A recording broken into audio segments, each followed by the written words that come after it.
Hey guys, so I'm going to be going over the rounding decimal sheet. I'm not going to go over the whole sheet, but I just want to go over a few problems on each side. That way you're kind of understanding what I'm asking you to do on this assignment, okay? So when rounding decimals, just like my video before told us that it's the exact same as rounding whole numbers, you just have to know your place value.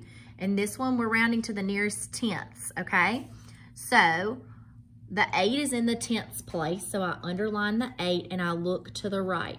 6 is a strong number, so it's going to make this 8 change to a 9.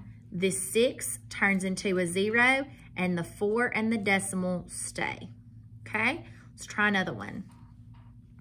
The 3 is in the tenths place, and we look at the 4. The 4 is weak, so the 3 is going to stay the same. That 4 becomes a 0, and the 17 and the decimal stay the same. This right here, the 6 is in the tenths place. I underline that, and I look at the 2. The 2 is weak, so the 6 is going to stay the same. The 2 and the 7 turn to zeros, and we bring our decimal. Okay, the 8 is in the tenths place, so I underline my 8 and look at my 4. 4 is weak, so the 8 is going to stay the same. The 4 and the 6 turn to zeros. The 3 and the 2 come over along with the decimal. Okay? The 8 is in the tenths place, so I'm going to underline my 8 and I'm going to look at my 1. 1 is weak, so the 8 stays the same. The 1 and the 2 turn into zeros, and I bring my 6 and my decimal over. Okay?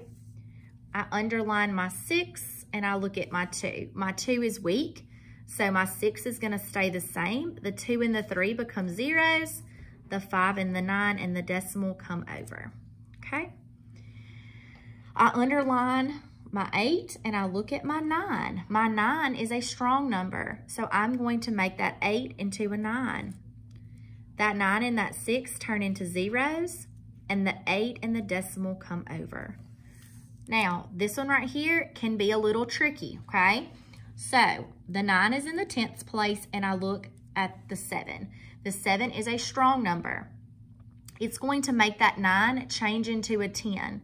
I cannot put a 10 in this place. So what I'm going to do, this is what I do to kind of help me. I write my 10, but I put it over the numbers, okay? So that lets me know that I'm gonna have to add that 10 to the 3.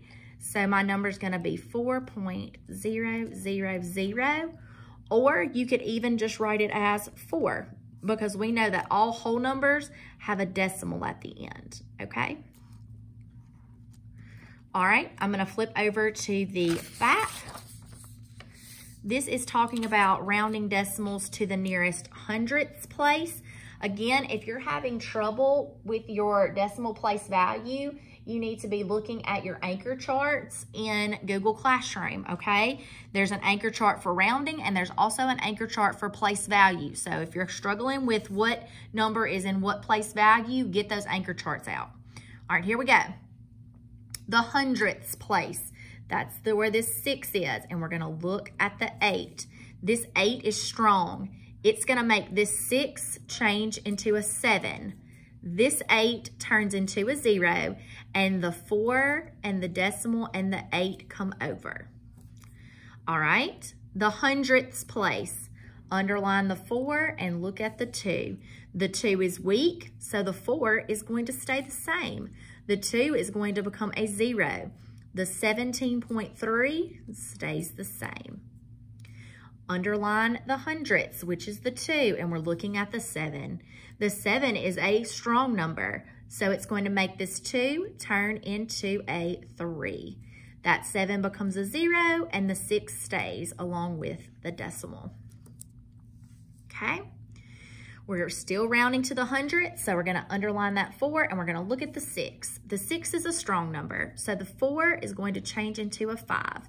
The 6 becomes a 0, and the 32.8 stays. Okay? We're underlining the hundreds, which is the 1, and we're looking at the 2. 2 is a weak number, so the 1 stays the same.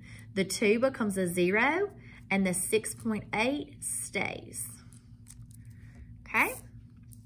Keep going. We are underlining the 2 and looking at the 3. 3 is a weak number, so the 2 is going to stay the same. The 3 is going to become a 0, and the 59.3 is going to stay. Here's one of those tricky numbers again, okay? So we're going to underline this 9, and we're going to look at the 6. The 6 is a strong number, so this 9 is going to be pushed to make a 10. But just like before, we can't put a 10 here. So I'm going to write my 10 right here. That lets me know I have to add this 10 to this 8. So this 1 and 8 is going to be 9. These two are going to be zeros, and the 8 is going to carry over. Okay?